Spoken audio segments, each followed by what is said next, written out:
Enak banget ini loh, jajanan dari Taiwan ini harganya terjangkau banget.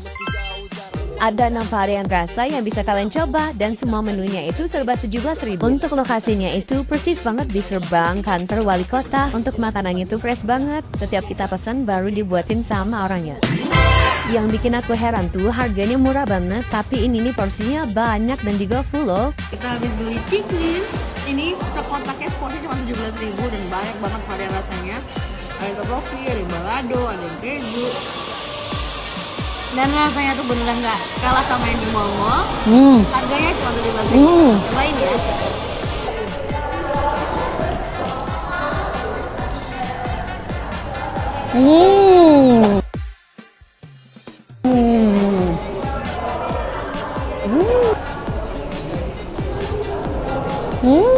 Semua rasanya itu tuh bener-bener enak banget, gurih dan juga asin. Asli ini